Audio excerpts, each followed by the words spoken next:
Umar, brother. See, you done too much out here. See, you were doing all that talking about Shannon Sharp and Ronnie James and all the stuff you was doing. But, bro, we saw the video. You had all 32 of them teeth showing, bro. And the way you talk on the internet for years, you can't show 32 teeth with a non-African woman. Hey, I want to speak on this situation that has emerged from Umar Johnson. I'm actually not familiar with what's going on. I've only seen this reaction video and a few other thumbnails for a few other videos that are analyzing the situation. And from what I can glean, Dr. Umar Johnson was actually in a video with a white woman, and I guess he was flirting with her, or the tone and tenor of the encounter seemed to be flirtatious. And, you know, what's funny about this situation to me is all throughout my life, like, dudes have always assumed that I like white women. You know, they've always looked at the way that my personality is, the way that I speak and things like that, and they deduced that, oh, you must like white women because of, you know, the way that you carry yourself. When in reality, you know, I have a black girlfriend. You know, I've been with the same black girlfriend since I was 19, and I'm about to be 32, so, you know, I've never actually experienced anything romantic or anything flirtatious or dating. I've never had anything to do with a white woman, and it's not by choice. It's because, you know, I've always had my girlfriend. But at the same time, what's funny to me is, you know, I just look at it like this. I mean, Harry Belafonte, he has a white wife. You know, some of the most important legendary figures in the civil rights movement had white wives, or currently have white wives. And honestly, it's a polarizing issue. You've got some people out there who think that if you're into black rights, if you're into pushing the black race forward, you must do all things black, and that must extend to your dating life. And I never really had an opinion on it because I really don't care what people do in their personal lives. My whole thing is people are fighting for rights as black people so that we can have, you know, a basic level of respect on a human level. We're fighting for respect. We're fighting for freedom. And when you get the freedom, you can do what you want to do. So to me, that's what it's all about. Fighting to be a human being with basic rights and basic free will and basic willpower, not being restricted by anything. So to me, it's kind of like hypocritical to say, hey, we're fighting for black rights. We're fighting for black people to be able to live their lives free, but you can't do this. There's a checklist of things that you can't do. Can't date a white woman.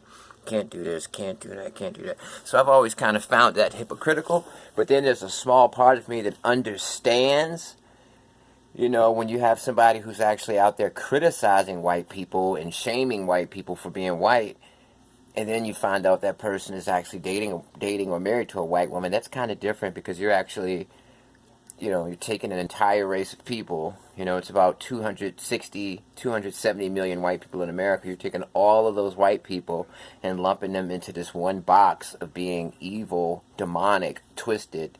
You know, they're in on this grand conspiracy to keep all minorities down. You believe that, and then all of a sudden people look up your background and find out that you're married to a white woman. See, to me, like I said, man, I don't care what people do in their personal lives.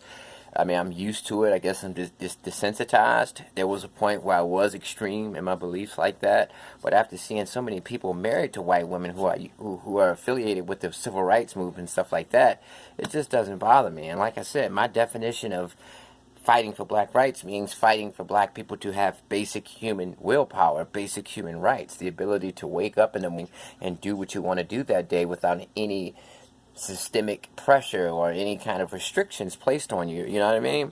But at the end of the day, man, it's like this. I believe that Umar Johnson is, I think that's his business model. I think he's kind of like a little character in a way. I think that he's probably sincere about his beliefs.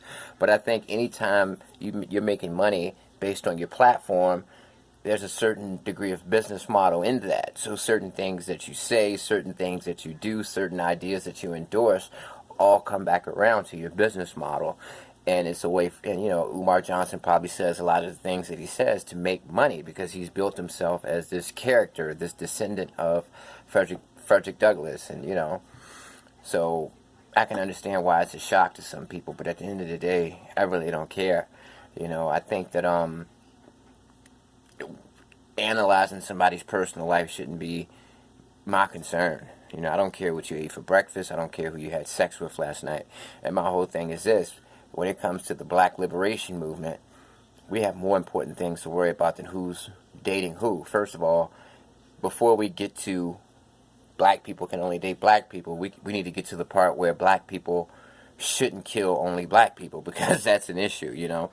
Let's stop that first. Let's stop the important things. Black people shouldn't steal from other black people. Black people shouldn't try to assist in, restricting black people. Like being an ally of our oppression. Black people shouldn't do that. Black people shouldn't murder each other. You understand what I'm saying? So if we're going to be talking about what black people should and shouldn't do, I think we should get to the point where it's like, okay, black people aren't allowed to murder each other. Black people aren't allowed to destroy their neighborhoods.